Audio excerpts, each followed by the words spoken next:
영화 잘 보셨어요? 네, 어떻게 보셨을지 참 궁금하고 어떻게 보면은 논란, 파격 이런 여러 형용사가 붙어 있는 작품이긴 하지만 영화를 보고 나면은 그거보다 더 많은 진짜 이 카피처럼 제 거짓말이 보이나요라고 했는데 그 거짓말의 진위를 알게 되는 그런 작품이었던 것 같습니다. 그리고 이승원이라는 어떤 새로운 감독과의 만남을 가능하게 해준 작품이라는 생각에서도 이 소통과 거짓말이 앞으로 감독님의 작품의 중요한 어떤 하나의 그 새로운 그 출발이라는 생각이 드는데요. 오늘 감독님과 영화 주연하신 장선 김건우 배우님 오셨어요. 그래서 같이 자리에 오셔서 영화에 대한 얘기를 나눠보도록 하겠습니다. 큰 박수 부탁드릴게요.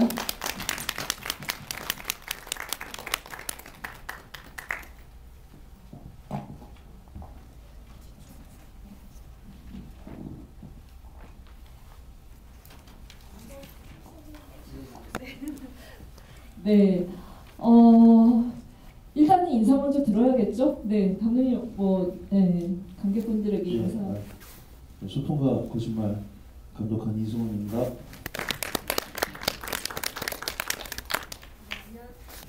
네, 안녕하세요. 소통과 거짓말의 장선 역의 장선입니다.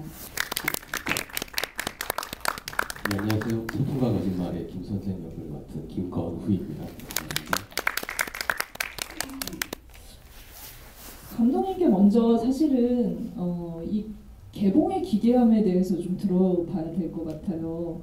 보통 이제 어떤 배우가 출연을 했는데 같은 시기에 이제 작품이 우연히 같이 개봉을 하는 경우는 있지만 한 감독의 작품이 극장에서 같은 시기에 영화제 어떻게 보면 영화제일 수도 있고 감독전일 수도 있고 좀 약간 이제 회고전을 하는 감독들이 많이 쓰는 방식이기도 한데 두 작품이 서로 경쟁하는 분위기가 됐잖아요. 극장의 어떤 입장에서 봤을 때는 그래서 그러면 두 작품을 이렇게 개봉하는 어떤 소회를 먼저 좀 들어보면서 얘기를 시작해 보도록 할게요. 예, 사실 이게 소통과 거짓말이 이제 2년 전에 그 영화제에서 이제 나왔던 저희가 15년도에 만들었던 작품인데 저희 이제 개봉을 하려면 이제 지원금을 받아서 이제 저희 같은 독립영화들은 이제 그렇게 개봉할 수밖에 없는데 저희가 한 3번 정도 떨어졌어요. 계속 지원을 못 받고. 그래서 이 영화는 개봉을 막나보다 하지 못하나보다 이런 생각을 하면서 그럼 어떡하지 뭐 이러고 있는데 이제 제가 또 그 다음 연도에 만든 해피 버스데이가 있는데 그것도 이제 뭐 전주영화제를 갔다 오면서 두 개가 이제 같이 놓였는데 소통과 거짓말이 또 된 거예요. 예, 지원금이 이제 4번째 만에 돼가지고 그러면 이제 또 해피 버스데이를 또 몇 년 기다려야 될 수도 있을 것 같고 해가지고 저희 모험한테 진미영 대표님이 그냥 묶어서 같이 가시죠. 그래가지고 뭐 갑자기 이승원 무슨 뭐 해가지고 묶이는 거라면 저도 그냥 가시죠 뭐 이렇게 돼서 뭐 이상하게 그렇게 됐지만 뭐 아무튼 다행이라고 생각합니다. 네, 뭐 괜한 질문을 드려서 갑자기 개봉을 두 편 다 못하는 어떤 서름 같은 것들을 얘기를 하시면서 이렇게 어쩌다 진명현 대표까지 소환되면서 얘기가 마무리가 됐는데요. 배우분들도 마찬가지로 사실 이제 감독님과 지금 언급한 두 편의 영화에도 출연을 하셨어요. 그래서 먼저 좀 그 개봉을 이렇게 영화 개봉을 두 편을 한꺼번에 하는 그 소감을 마찬가지로 들어보도록 할게요.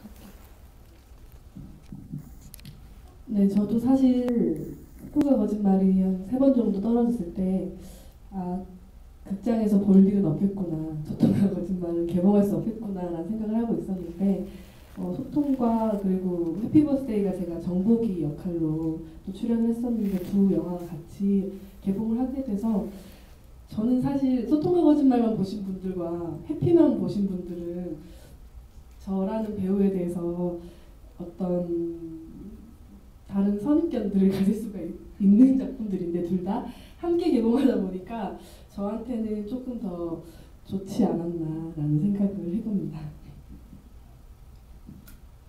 예, 둘 다 처음 찍은 장편 영화인데요. 개봉을 하게 돼서 참 감회가 새로웠습니다. 예. 혹시 해피 버스데이도 보신 분 계세요 지금?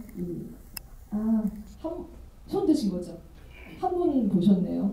아마 이렇게 지금 해피 버스데이 먼저 보시고 소통과 거짓말을 보셨다면 이 두 배우를 연결시키는 그런 작업을 조금 하셔야 될 것 같다는 생각이 들 정도로 굉장히 다른 또 캐릭터를 선보이셨어요. 그래서 두 편을 지금 그 장선 배우 말처럼 같이 본다면은 장선의 어떤 배우 세계를 이해하는 또 이성원 감독의 세계를 이해하는 어떤 그런 연결고리를 찾으실 수 있을 것 같다라는 생각에 이렇게 갑자기 언급된 진명현 대표의 기획력이 좋다라는 얘기를 들으면서 네, 이야기를 이어가도록 하겠습니다.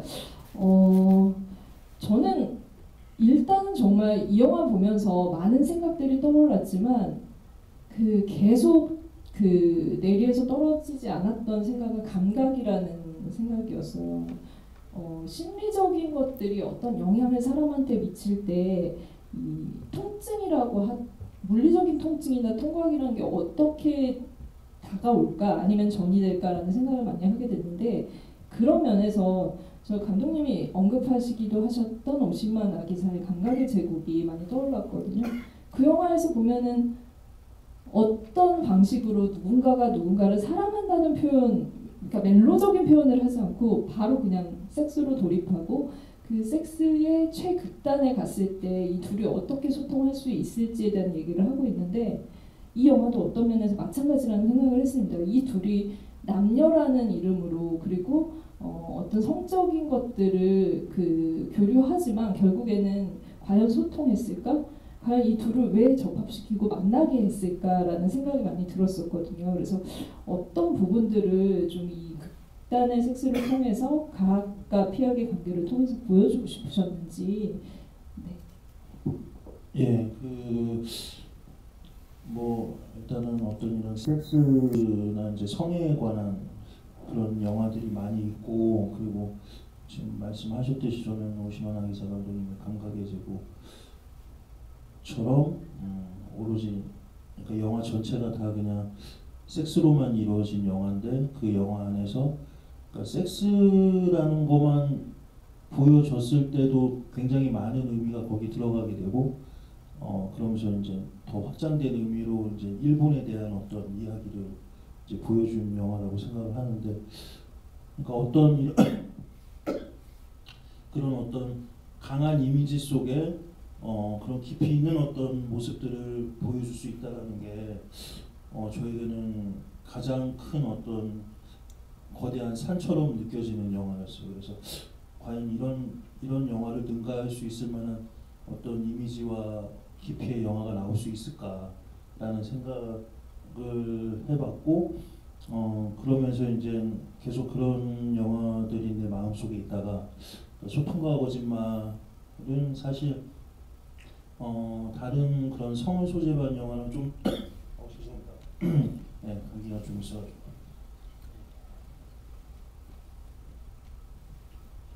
그러니까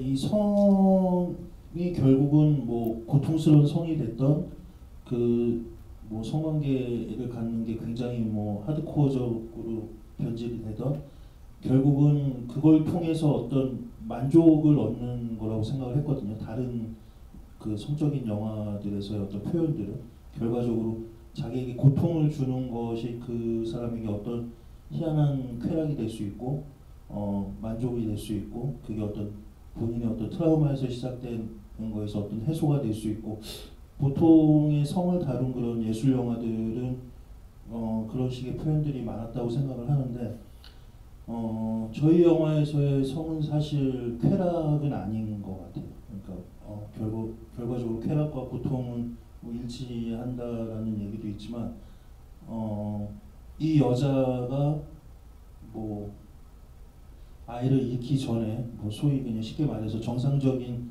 생활을 했을 때의 모습에서 가장 이 여자가 할 수 없는 모습, 이 여자가 가장 생각지도 않았던 모습을 그 아이를 잃고 난 이후에 본인도 알 수 없는 어떤 고통의 세계로 들어가는데 그것이 아마 이러한 모습이지 않았을까라는 생각으로 표현이 됐고요. 그래서 이것을 뭐 어떤 쾌락이나 어떤 뭐 그 섹스를 통한 뭐 이렇게 욕망에 대한 것을 마저 보여줄 수 있는 그런 영화라기보다는 계속 그 안에 갇히게 되는 본인의 고통 속에 점점점 휩싸이다가 결국 소멸되고 마는 그렇게 되는 영화지 않는가 그렇게 생각을 합니다. 실은 정말 특이한 구도라고 생각했어요. 캐릭터가. 지금 말씀하신 것처럼 어떤 성적인 것들이 있다면은 그리고 상대가 있다면 가학과 피학의 관계로 이루어지게 되잖아요. 그러니까 폭력적일 수도 있고 아니면 한쪽이 더 집착을 한다던가. 그런데 이 둘은 둘 다 굉장히 자신을 자학하고 피학하는 관계고 실제로 섹스를 할 때조차도 여성은 어떤 가학적인 사람에게 그걸 배웠고 그걸 김 선생이라는 사람한테 가르쳐주면서 하는 섹스라는 거죠. 그래서 굉장히 이 관계 규정 자체가 너무 힘들었을 것 같고 그 알갱이에는 이 사람들의 역순으로 시간을 건너갔을 때 진짜 비극적인 사건, 나의 가장 사랑하는 사람을 잃었을 때 어떤 충격, 그걸 어떤 식으로 형용할 수 없고 말로 표현할 수 있는 것들이 있기 때문에 이런 행동들이 있었다. 그 소통을 누군가가 들어주지 않더라도 자신은 감내하고 육체적으로든 어떤 식으로든 자학해야 된다라는 생각에서 이 둘의 그 어떤 소통들은 이루어졌다라는 생각이 드는데요. 그래서 배우분들께도 좀 말씀을 부탁드릴게요. 캐릭터를 시나리오를 바꾸서 처음에 두 인물에 어떻게 접근을 했고 어떻게 이해를 하셨는지. 제가 여자를 생각했을 때 저는 처음에 가장 크게 생각했던 건 죄책감이었어요. 제가 결국에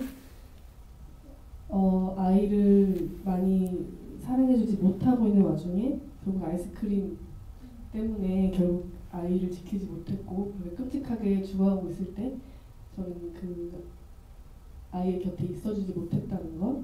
그래서 그 죄책감이 상실감과 죄책감이 결국은 저 스스로를 용서할 수 없는 지경에 가고 그리고 왜 너무 마음이 아프면 신체적 고통이 더 마음을 편하게 할 때가 있고 그리고 자기가 어떤 잘못을 했을 때 누군가 혼내줬을 때 안도감이 될 때가 있고 저는 그런 경험이 실제 있어서 그런 것들을 생각하면서 이 인물을 만나갔던 것 같고요.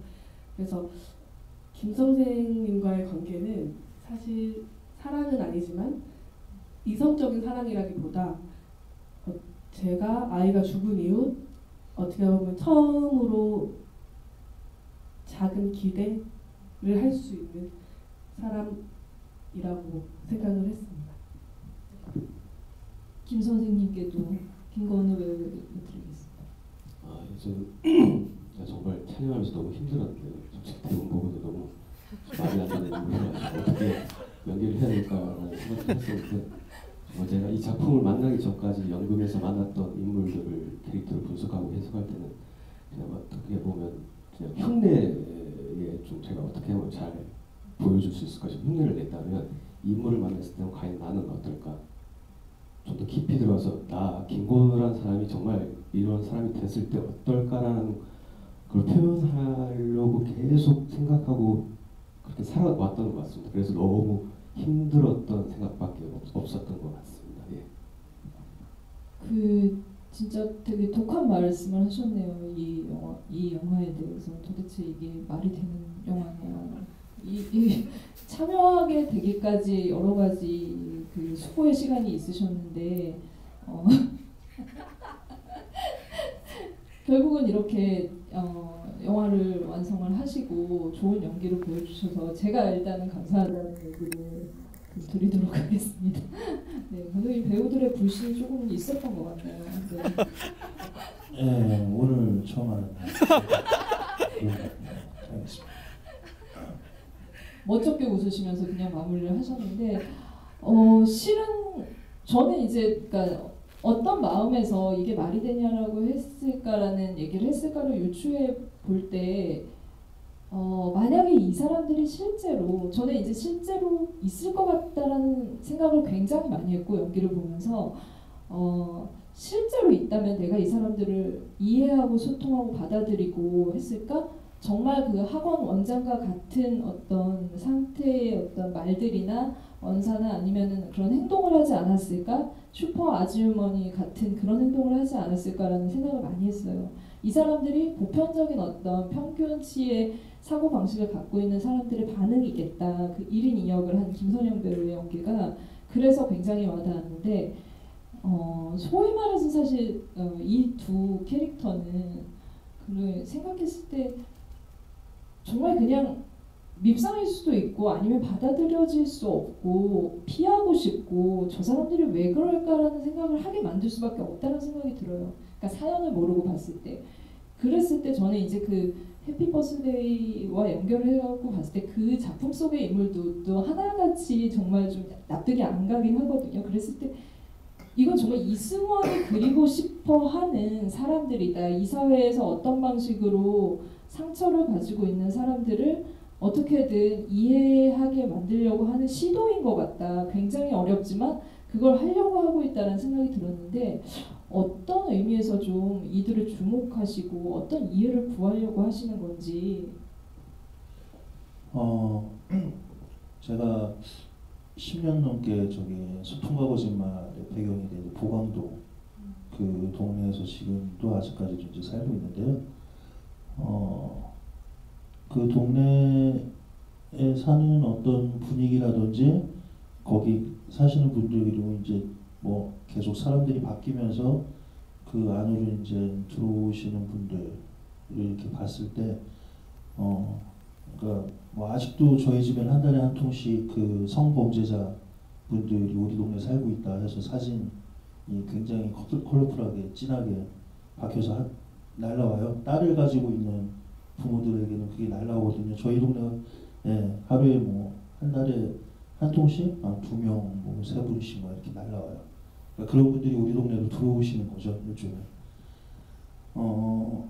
그리고 얼마 전에 이제 저희 집 바로 앞에 거의 폐가 같은 집이 거의 이제 아무도 안 사는 집이었는데 어느 날부터 거기 이제 사람이 들어왔는데 계속 새벽마다 욕을 하는 거예요. 한 몇 시간 동안 계속.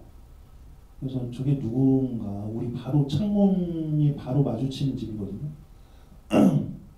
저기는 살 만한 사람이 없는데 거기를 어떻게 해서 이제 들어왔겠죠. 근데 계속 새벽마다 욕을 하고 근데 아침에 하루는 깨어나니까 막 어떤 사람들하고 막 싸움이 붙은 거예요. 보니까 그 앞집에 그렇게 욕을 하시던 분이 홀딱 벗고 뭐 밑에 팬티도 안 입고 아침에 나와서 거기 앞에 이제 일하러 나가는 어떤 공사하시는 아저씨들하고 싸움이 붙은 거예요. 그래서 뭐 싸우고 경찰들이 오고 근데 이제 술이 좀 취한 상태였는데 가만히 얘기를 듣고 있으니까 말씀을 잘 못 하시더라고요.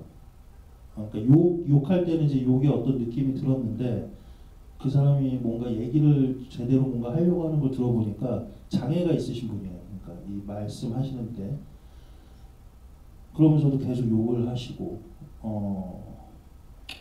그래서 이제 그 모습을 저희 와이프랑 저희 딸이랑 같이 보게 됐죠. 근데 뭐 딸은 계속 저 아저씨 왜 그래 뭐 이렇게 뭐 여러 가지 질문을 했겠죠. 근데 저희 와이프가 그래도 저 아저씨는 우리가 기도해 드려야 되는 분이야. 그러면서 그렇게 이제 넘어갔는데 근데 저 마음 속에도 그런 마음이 있죠. 내가 이런 영화를 찍으면서 저런 사람들에 대한 어떤 이해가 있어야 되지 않나라고 생각을 하지만 만약에 제 딸이 그 앞에 골목에 혼자 지나가다가 그 아저씨와 둘이 마주한다고 생각한다면 그거는 굉장히 저 개인적으로 인간적으로 납득할 수 없고 뭔가 그냥 아무렇지 않게 생각할 수 있는 부분이 아니거든요. 그것이 어떤 우리가 살아가는 아이러니인 것 같고 우리는 정말 사람을 이해한다고 하지만 그 이해라는 것이 과연 어디까지가 이해고 우리가 판단할 수 있는 영역인지도 잘 모르겠고 그렇게 봤을 때 그리고 그 사람이 정말 겉으로만 보여진 모습만 갖고 그냥 좋은 사람이다 아니다라고 쉽게 단정 지을 수 있는지 계속 이런 인물에 대한 질문과 물음이 제 안에 크게 자리 잡고 있는 것 같고 그것을 관객들과 뭔가 논할 수 있으면 좋겠다라는 게 무의식적으로 제 머릿속에 있는 것 같습니다. 그 감독님이 어떻게 보면 그리려고 하는 인물들이 저는 그 배우들의 연기에 의해서 사실은 100% 이상의 것으로 물리적으로 형상화됐다라는 생각을 이 영화를 보면서 많이 했거든요. 그래서 김영진 평론가가 그런 얘기를 하더라고요. 그러니까 유별나게 연기를 잘하는 배우들이 이 영화에 나온다라는 얘기를 했는데 그 유별나게라는 말이 가장 와닿았던 어떤 연기에 대한 수식어라는 생각이 들었어요. 좀 저는 괴물 같다라는 생각을 했었거든요. 어떻게 이런 감정을 표현하지? 라는 생각을 했었고 거기서 굉장히 디테일들이 많은데 진짜 이 사람 실제로 보면 싫어하겠구나 라는 디테일들을 많이 가져가세요. 예를 들면 그 장선이라는 인물 같은 경우에 처음에 그 되게 압도적인 그 롱테이크 씬이 나오잖아요. 그 김선영 배우가 그 롱테이크 씬을 찍은 거에 대해서 제가 이제 얘기를 나누면서 얘기를 했더니 그 얘기를 하더라고요. 나는 연기한 것도 아니다.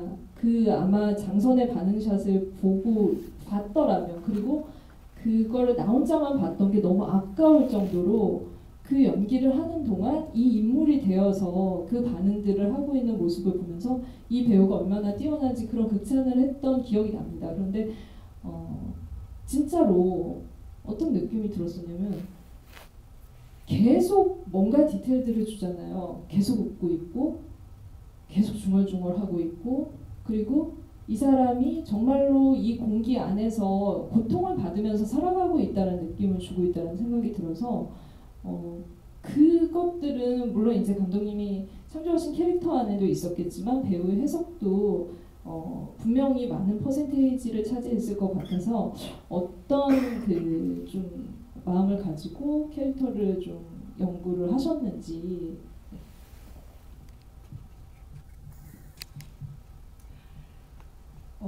제가 인터뷰 때 많이 얘기를 했었는데 사실 제가 그때 사적으로도 많이 힘들었던 때였어요. 제 연기에 너무 자신이 없어서 그만둬야 하지 않을까 이런 생각을 하고 있을 때라서 근데도 너무 하고 싶은 인물을 만났기 때문에 어떤 제 스스로도 되게 간절함이 있었던 것 같아요. 인물을 정말 이해하고 싶고 안아주고 싶고 위로해주고 싶은 그런 마음에서 계속 오빠처럼 계속 거의 준비하는 동안은 잘 먹지 못하고 계속 인물만 많이 집중하려고 노력했던 것 같고 일단은 그 죄책감이나 그것도 있지만 감독님께서 두려움이라는 그걸 디렉션을 주셨어요. 그래서 얘가 슬프기보다 두려웠으면 좋겠다라는 그 말씀이 저한테 되게 큰 자극이 됐고 그렇게 끔찍한 일이 있었는데도 아무렇지 않게 돌아가고 있는 이 세상 자체가 굉장히 두렵고 아프고 라는 생각을 하니까 사실은 그냥 길을 걸을 때도 들리는 많은 도시 소음이나 그리고 그냥 하다못해 그냥 벽에 걸려있는 저 그림이 저한테 되게 무섭고 두렵고 아프고 그러니까 계속 이런 외부 자극에 대해서는 그런 상태를 계속 갖고 가려고 촬영 내내 노력을 했었고 그리고 욕을 먹고 싶다라는 생각과 동시에 이해받고 싶다라는 생각도 같이 상충되지만 되게 안에 갖고 있으려고 했었던 것 같아요. 근데 사실 저는 정말 선영 선배님이랑 같이 공유 오빠나 워낙 너무 잘 연기를 해주셔서 저 역시 선영 선배 말씀처럼 리액션을 하면서 연기를 했던 게 또 큰 힘이었던 것 같습니다. 그 장면에 그 사실 이제 그 연기뿐만이 아니라 그 8분 그러니까 그 장선 배우가 돌아서기까지 8분 46초 동안 롱테이크로 김선영 배우가 대화를 하고 있어요. 말을 하고 있고 저는 이 올해 본 한국 영화 중에 가장 압도적인 오프닝 씬이었다라는 생각을 해요. 그 장면 보면서. 그런데 마찬가지로 이제 그 이 영화의 마지막 장면 역시 정말 두고두고 잊지 못할 엔딩 씬이라는 생각을 했고, 그 엔딩 씬이 사실은 이 영화의 가장 그 출발이 된 사건이기도 했어요. 그 얘기는 감독님한테 조금 들어보도록 하고, 그때 김건우 씨의 연기도 마찬가지로 오프닝 씬의 장선 배우만큼이나 압도적이었다라는 생각이 듭니다. 근데 그때 촬영 현장이 마치 실제를 방불케 하는 그런 현장이었고, 그 연기를 하기 위해서 몇 날 며칠을 식사를 하지 않고 계속 준비를, 그 마음 상태를, 마음가짐을 준비했다라는 얘기를 뒤늦게 듣고서 굉장히 그 연기가 그냥 나오진 않았구나라는 생각을 많이 하게 됐는데, 김건우 배우에게도 그 연기에 대해서 얘기를 조금 들어보도록 할게요. 그 김 선생이라는 어떤 상실을 가진 사람의 심리 상태를 어떻게 물리적으로 표현을 하셨는지. 저는 감독님이랑 원래 친분이 한 10년 이상 있었습니다. 그래서 연극도 같이 연출도 하시고 그래가지고 같이 많이 배우로서 감독으로서 많이 만나서 작품 많이 했는데요. 그러면서 이제 감독님의 어떤 작품 세계를 좀 많이 이해하게 되고, 감독님도 저의 어떤 연기 스타일을 많이 이해하시게 되고, 평소에 이 얘기를 많이 합니다. 그래서 저도 이런 인물을 만났을 때 어떻게 연기를 해야 될까 감독님한테 뭐 계속 얘기하고, 감독님이 계속 답해주시고, 그러면서 아마 이런 상태를 만들어봤던 것 같습니다. 그래서 감독님의 힘이 제일 컸던 것 같습니다. 예. 아까 처음에 그렇게 아니 말도 안 되는 시나리오를 썼다고 하시더니 갑자기 모든 공을 감독님께 돌리는 수상소감 같은 멘트를. 혹시나 또 같이 또 안 부를까. 오늘 김건우 배우가 컨디션이 굉장히 좋네요. 보통 이렇게 얘기를 잘 못하거든요. 마이크 울렁증이 있어서 무슨 말 하는지 모르고 막 이렇게 하는데, 저 정도면 오늘 굉장히 훌륭한 거. 오늘 관객분들은 굉장히 좋은 상태에 지금 명징한 상태이신 보시는 거죠? 네. 네. 감독님이 좀 첨언을 해주시면 좋을 것 같아요. 네. 김건우 배우를 만난 거는 제가 어떤 연출이나 감독의 입장과 배우의 입장에서 만났다기보다 제가 아르바이트 하던 시절에 만난 거예요, 같이. 이제 제가 영화학교를 다니다 중간에 때려치고 나와서 뭐 어차피 돈은 먹고 살아야 되니까 뭘 하는 게 좋을까? 아동극 연출을 했어요. 그래서 지방 돌아다니면서 이제 아동극 했는데, 그때 이제 만난 배우거든요. 그러니까 서로 그냥 뭐 어떤 뭐 배우나 뭐 감독으로서의 어떤 입장에서 만난 것도 아니고, 그냥 이렇게 뻔하게 아동극 하면서 그냥 둘이 만났는데, 거기서 이렇게 여관 모텔방이죠. 이제 지방에 내려갔으니까 거기서 영화가 이렇게 나왔어요.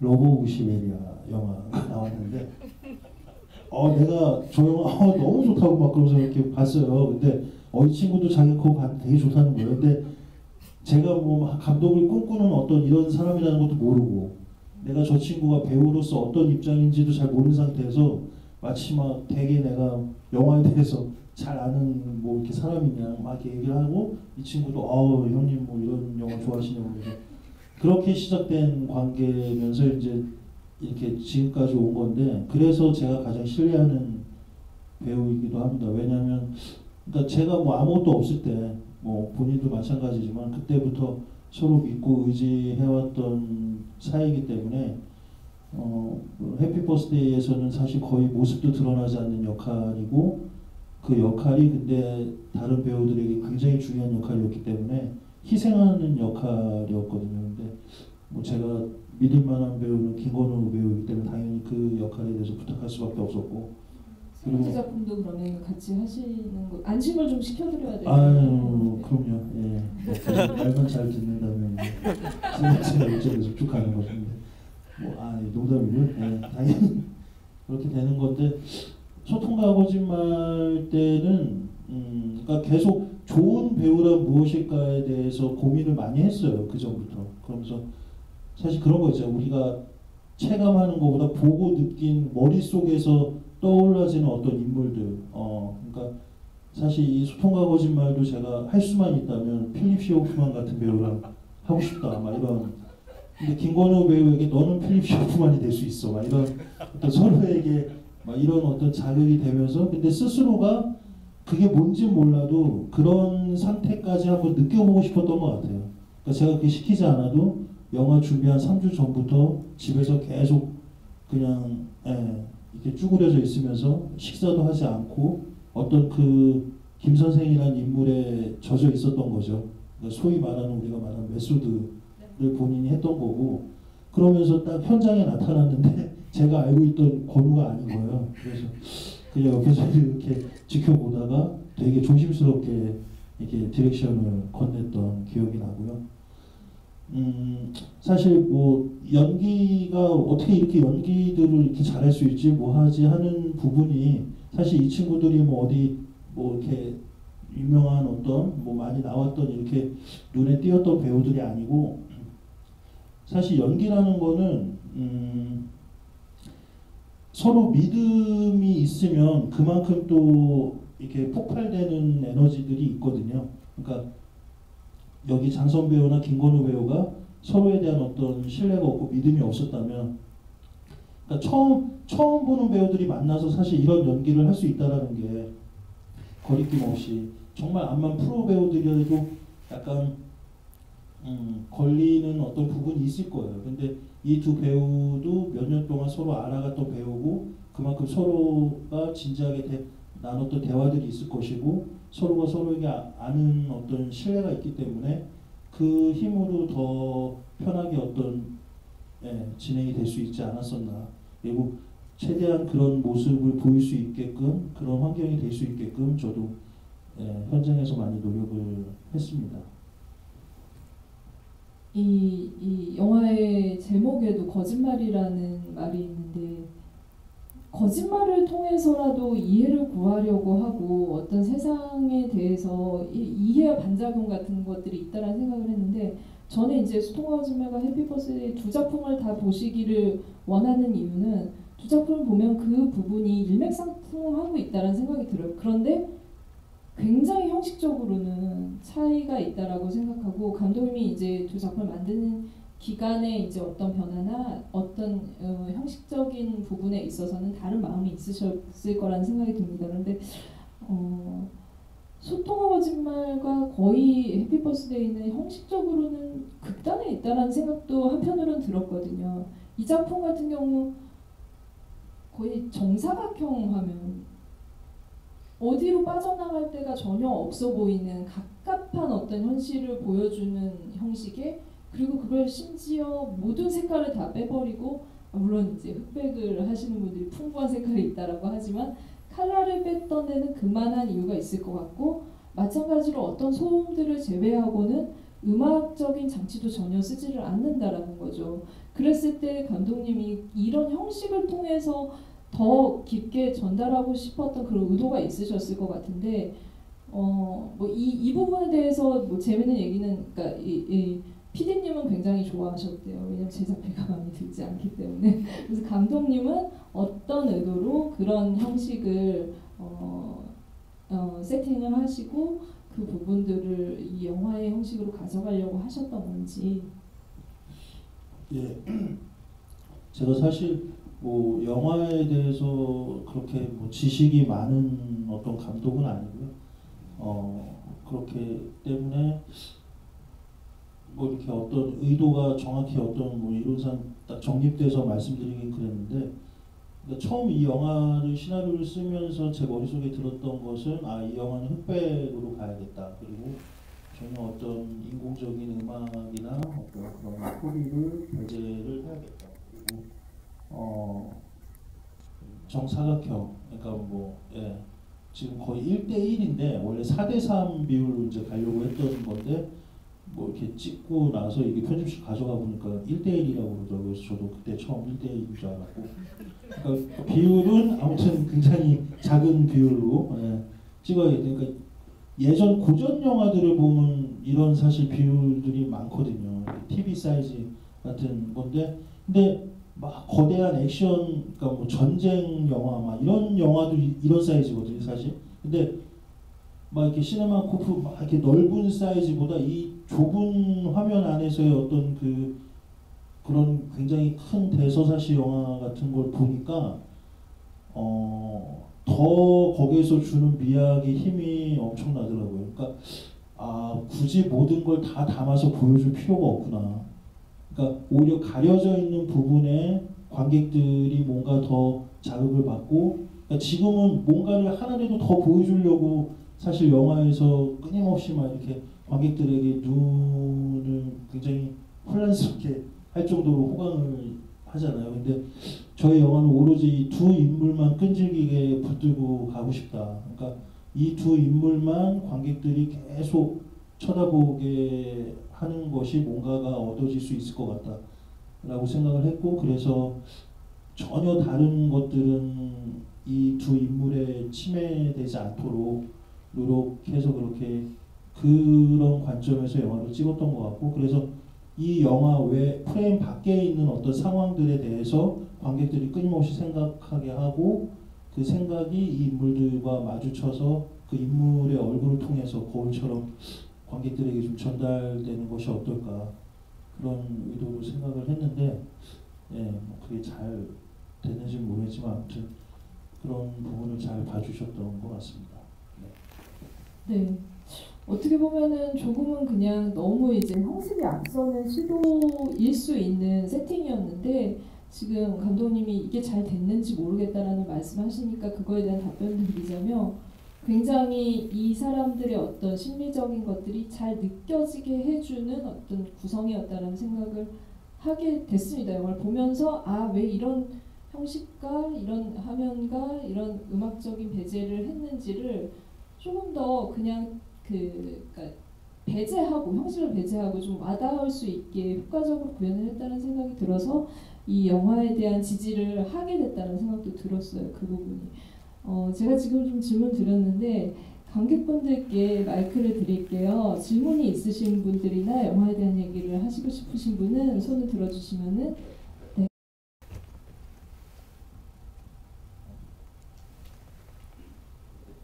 영화 잘 봤습니다. 영화를 보면은 슈퍼 주인하고 원장 주인이 같은 배우잖아요. 그렇죠. 같은 배우를 쓴 이유하고, 그다음 영화에 보면서 이제 아기가 죽었는데 아기가 어떻게 죽는지 장면은 안 나오거든요. 그래서 혹시 그 이유 왜 안 보여주는지, 아니면 또 그다음에 아기가 어떻게 죽는지 알 수 있을까요? 어떻게? 예, 1인 2역을 쓴 이유는 사실 학원 실장이라든지 아니면 슈퍼주인이라든지 하는 그 시선이 아까 여기 기자님이 말씀하신 것처럼 우리 관객들, 일반인들의 시선이라고 생각을 했고요. 그래서 그게 다 다른 인물이지만 결국은 다 똑같은 인물이고, 해석적으로는 그렇게 말씀드릴 수 있고, 제가 연극을 하다 보니까 1인 2역 아무튼 혼자서 여러 배역을 맡고 이런 부분이 저에게 그렇게 생소한 부분이 아니거든요, 사실. 오히려 연극에서 관객들이 저 사람이 똑같은 인물인데 다른 배역으로 나왔다 해서 그걸 이상하게 여기는 것이 아니라, 오히려 저 배우가 또 저 역할을 했을 때 묘미나 어떤 그 느낌이 또 다른 의미로도 되게 좋게 이렇게 생각이 들 수 있거든요. 저는 영화에서도 충분히 그게 가능하다고 생각을 했고, 그러니까 굳이 다른 인물들이 다 나와서 보여준다라는 것이 그렇게 중요한 원칙이라고 생각은 하지 않았어요. 오히려 그냥 잘하는 배우가 있으면 그 배우가 모든 역할을 다 해도 저는 문제 없다고 생각을 하거든요. 오히려 여러 모습으로 연기를 할 때 느껴지는 또 새로운 것들이 많이 있으니까. 그래서 그런 의미에서 저는 큰 거리낌 없이 그렇게 했던 것 같고, 해피 때도 그렇게 했었어요, 작업. 그리고 아이에 대한 얘기를 구체적으로 하자면, 제가 이제 아이가 7살짜리 딸아이가 있는데, 제가 조금이라도 뭔가 제 딸아이에 대해서 약간 그런 식의 생각을 조금이라도 하면 몇 초를 못해요. 예. 구체적으로 어떤 사고가 나서 이런 생각을 하게 된다면, 더 이상 발전이 안 되거든요. 제 머릿속에서 바로 지워버리고 싶으니까, 근데 그것이 막상 어떤 닥치는 사람들에게 있어서의 고통은 과연 무엇일까? 그러니까 저는 그건 가늠할 수 없다고 생각을 했어요. 저 스스로도. 저도 몇 초를 못 버티는데 과연 그것을 내가 그 고통에 대해서 뭔가 설명할 수 있을까?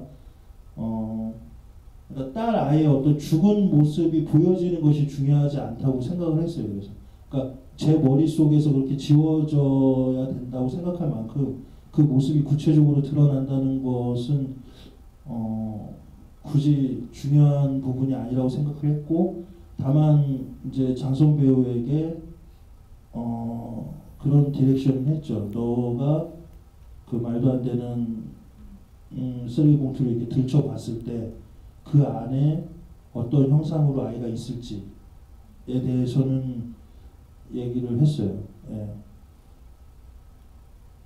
거기까지가 디렉션이었던 것 같아요. 그 이유는 장선 배우가 알아서 표현을 했던 것 같고, 이 시나리오 상에도 그 골목 안에 들어가는 그 순간부터는 딱 효과음이 그때 한번 나오는데, 웅하고 나오는 공자문 같은 소리가 한번 나오는데, 만약에 지옥으로 들어가는 입구가 있다면 바로 여기가 아닐까라고만 표현을 했던 것 같아요. 그러니까 지옥 입구까지 들어갔다가 결국 뛰쳐나오는 한 여자라고만 표현을 했던 것 같아요. 그러니까 그 정도의 어떤 이미지가 그냥 제 머릿속에 있고, 그 이미지로만 좀 설명을 했던 것 같습니다. 네. 그 지금 지옥 얘기하셨지만 사실 세상, 내가 지금까지 살았던 우주와 세상이 더 이상 아닌 분기점이잖아요. 웅하는 소리랑 작은 흔들림 같은 것들을 표현을 하셨는데, 장선 배우한테 그때 그 연기를 하셨을 때 상황을 좀 보충해서 설명을 좀 들으면 좋을 것 같아요.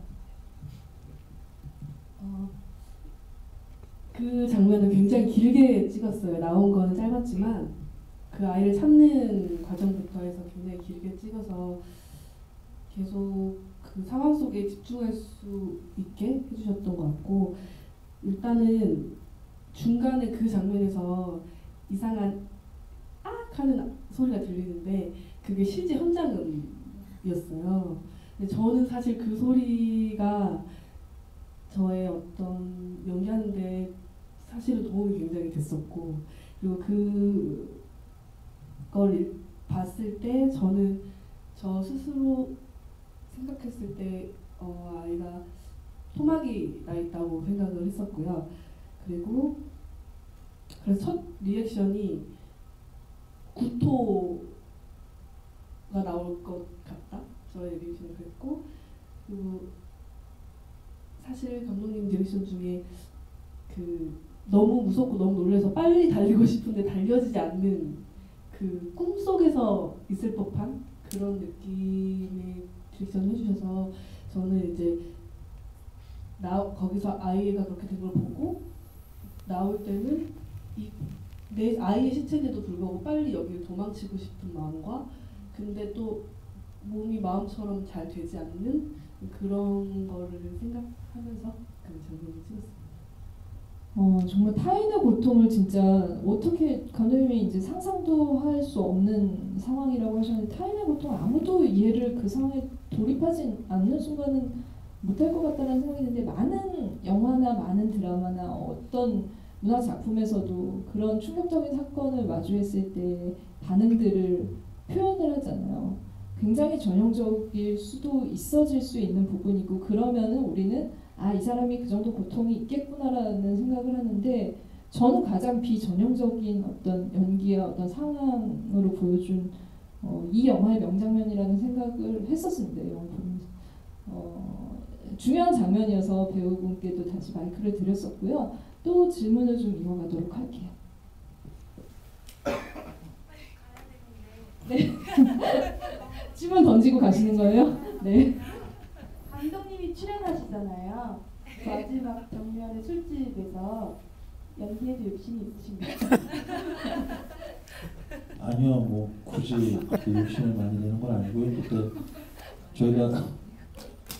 저희가 되게 그 소통하고 싶지만 시간에 되게 쫓기면서 찍었어요. 그러니까 그 술집 장면 찍고 바로 이제 가평이나 이쪽으로 넘어가고 막 이래야 되는 상황인데 그래서 중간에 어떤 배우들을 이렇게 거기 이제 그런 건달 같은 남자 두 명을 이렇게 중간에 섭외했다가 다시 뭐 이렇게 할 만한 시간적 여유가 없어서 아 이건 그냥 너랑 나랑 찍자 해서 우리 김상수 PD랑 저랑 저희 그 마주하고 있던 친구 PD인데 그나마 그 친구가 자기 대사도 까먹어서 그 장면을 이제 한 줄 있었던 대사인데 제가 바로 그냥 다 쳤는데 그거는 그냥 정말 급하게 찍다 보니까 그렇게 됐고요. 뭐 해피 같은 경우는 사실 뭐 안 부셔가지고 이제 출연을 하셨어요. 거기도 출연했는데 계속 이미지가 그런 식의 어떤 주길롱으로 이미지, 많이 이제 좀 이미지 메이킹을 하고 계시는 것 같아요. 그래서 안 될 것 같아요. 이제 그런 이미지로 자꾸 가다 보니까 그래서 웬만하면 이제 출연을 자제하고요. 더 좋은 조건에서 이제 영화를 찍어야죠. 제가 출연하지 않아도 돼요. 그렇습니다. 네, 빨리 가셔야 된다요. 네. 잘 가세요. 네. 질문을 또 받아보도록 하겠습니다. 질문 있으신 분은 손 들어주세요. 의견을 주셔도 좋아요. 해피버스 네네.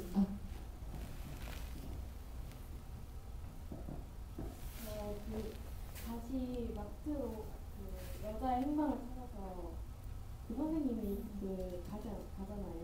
그 장면에서 마트 주인이 계속 이렇게 그 아이가 끔찍하게 죽었다 이런 말을 2번 정도 반복을 하던데 그 영화 캐릭터상에서 그런 건지 모르겠는데 배우분이 별로 왜라는 질문을 많이 안 하더라고요. 근데 그 선생님을 왜라는 질문을 많이 안 하고 약간 주위에 무심한 캐릭터로 이렇게 설정하셨는지 궁금해요. 그 김 선생 역할 말씀하시는 거죠?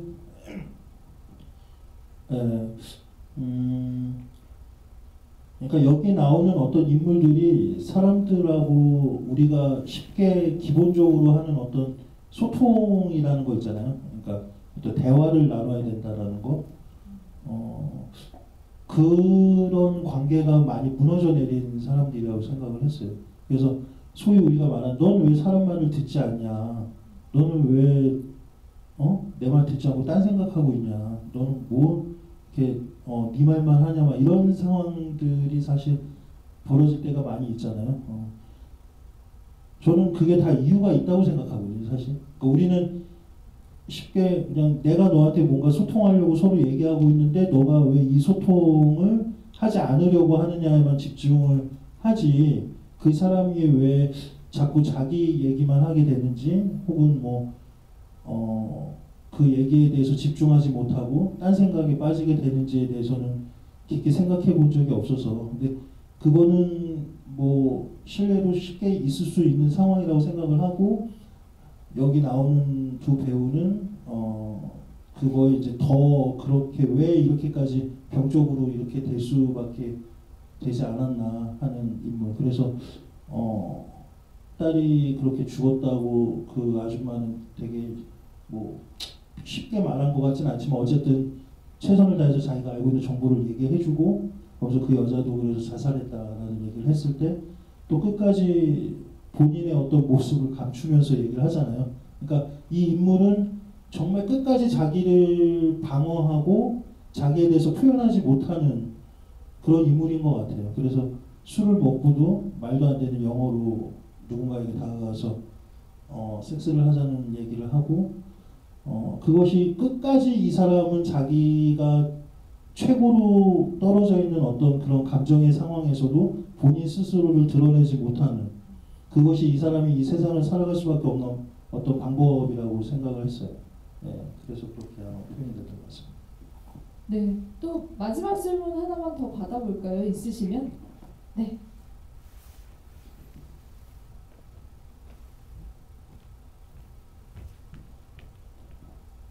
영화 잘 봤습니다. 혹시 주연 배우분들의 그 영화 극장 영화 내에서 직업이 학원 강사이잖아요. 그 학원 강사로 설정한 이유가 있어요.